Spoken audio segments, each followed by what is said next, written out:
Well, hello there, and welcome to issue number 77. And this issue is all about the Cancer Tiger. And as you can see on the caption prior to the video, those are the dates you have to be to fall into this Eastern and Western star sign combination. If there's anything you've got, any questions or anything you're concerned about, just drop me a line on here or on my email, and I'll get back to you straight away. As I say, any questions or worries about the dates, times, etc., just drop me a line. So let's start straight away with this combination, the Cancer Tiger as a child.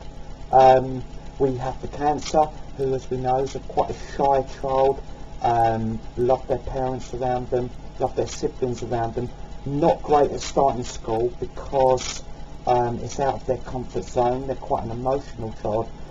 They need security quite a lot. You couple that with the Tiger, which is your independent, quite forthright, vigorous child, and you're thinking, what happens here? What wins? What comes through? Well, the Cancerian wins over a bit in the early days because that eastern side hasn't really developed enough to sort of break the cycle. So we still get a shy child. We get one that's a bit away from groups. They look as though they're a slow learner, not particularly that they're slow learning. They hold it back. They're not, as I say, ones to shout out answers, etc. And they analyse themselves quite a lot, and from very young they sort of look at ways of what they're doing, if they're doing the right thing. They seek perfection. This is the trouble. They seek solidity in their emotions before they then unravel into the group. They can grow up quite quickly, way ahead of their sort of years, and they sort of put a bit of pressure on themselves in that sense. And so if we take them through the school years, they can seem to other students, etc., that they're a little bit pristine, that they're a little bit, searching perfection, and it looks like it. Because they don't engage, they're not great at engaging in big groups, they can get bullied. This is a worry. But what I want to say to them, and the parents need to say this, even if they're getting into their teenage years, we say, look, you're a tiger. First and foremost, that's got to come through. You're a tiger.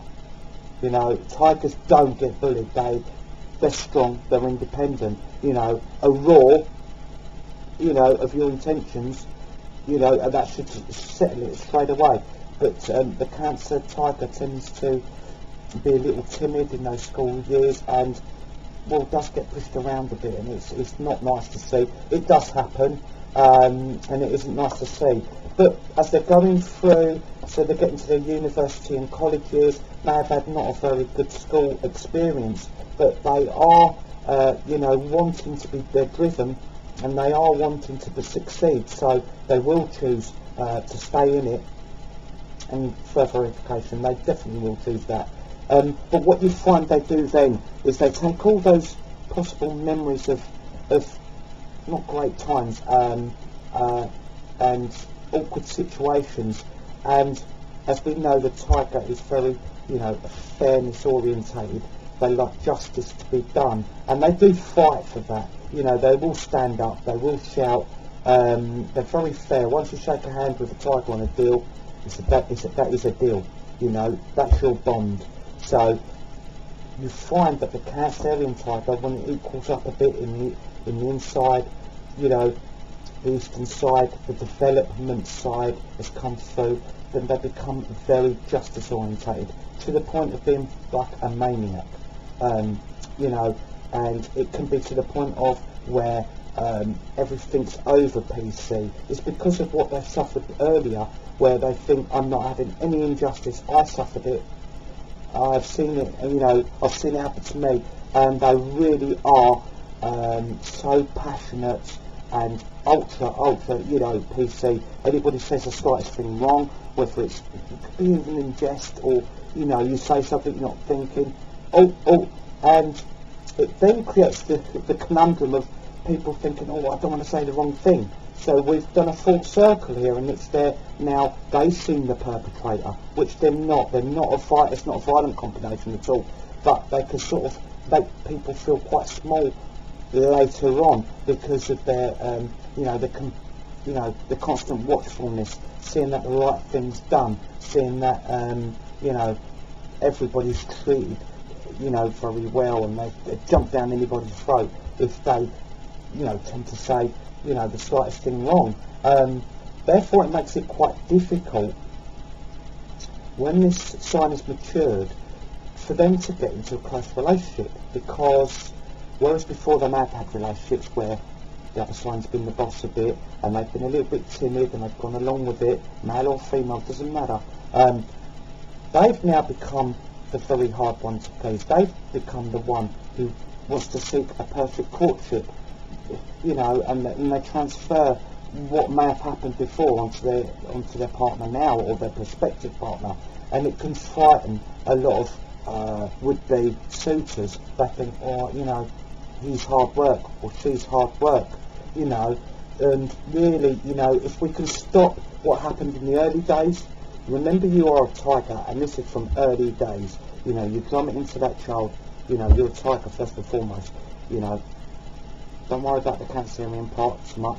We use the lovely parts of the Cancerian, like the compassion, the emotional sensitivity, that caringness. We want that side coming out. We don't want the bit where they're going in their shell, not willing to stand up or talk. We don't want that. So this is what we're seeking.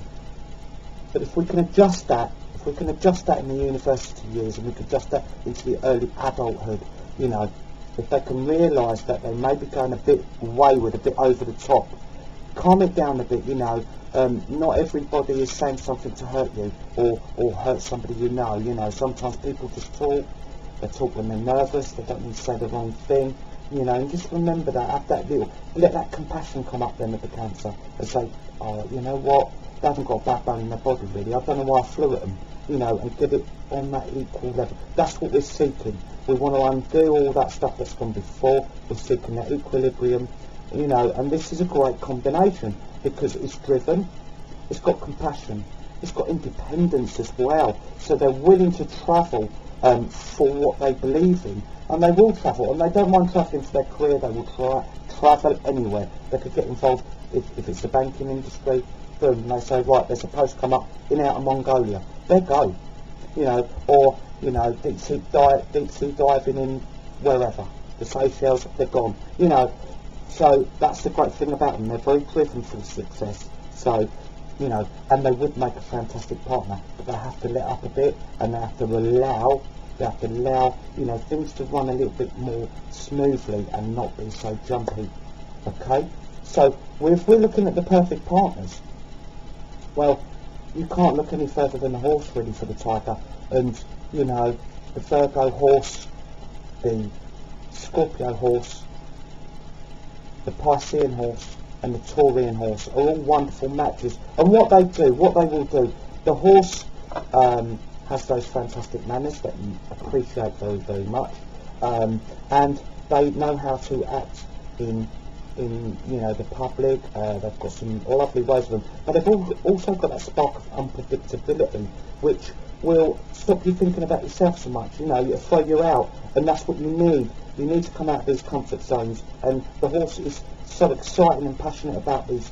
Oh, we're going to do that. That it's really contagious, and that great feeling of, hey, waking up with that zest and that love for life, going, I don't know what today's going to bring, it's going to be an adventure, and that's really, really good. That's great for the Cancerian tiger.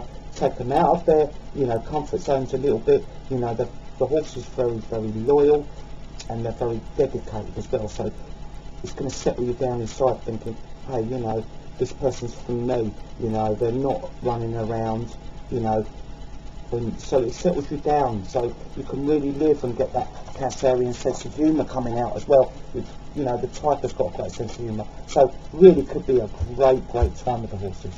Also, we've got to look at the dogs, very justice orientated like yourselves, and you will really appreciate each other.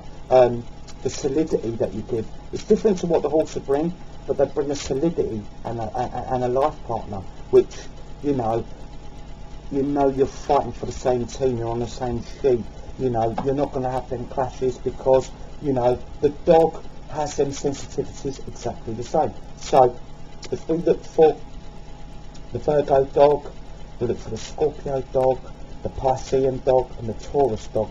They are excellent matches. Who we need to avoid is the monkeys, because especially for this combination, because no matter what the monkey tries to do, when they try, even if they're trying to do good, which, you know, 9 times out of 10 they are trying to do good, they might skirt around the edges a bit, but they are trying to do good. The tiger won't have it. They will see it as a little bit of double dealing. They will not trust the monkey from day one, and the monkey will think the tiger's, oh, they're just out to pick on me, they're just out to snipe at me, they're out to bully me a bit, and it just won't work. It'll just be a dog fight, cat fight, whatever you want. You'll be at each other, and it will really be a sad time. You know, the Cancer tiger will go totally inward, and the monkey, I feel really miserable, because they like company, and they like to, you know, explore things with a partner. You know, they like to be out doing stuff, and they will feel pretty lonely. So that's not a great combination, and let's avoid that at all risks. When we're looking at illnesses with the Cancer tiger, as I say, with that pent up stuff, that's, you know, more than likely going on in the first place, if we can't address it. There may be a tendency towards alcohol. This combination isn't great with that, and there can be a dependency on alcohol, or maybe using it way too often than they should be. And it's just really for solace. It's just for inner solace, and a lot of it's to calm anxiety in this combination. So we have to watch the alcohol intake.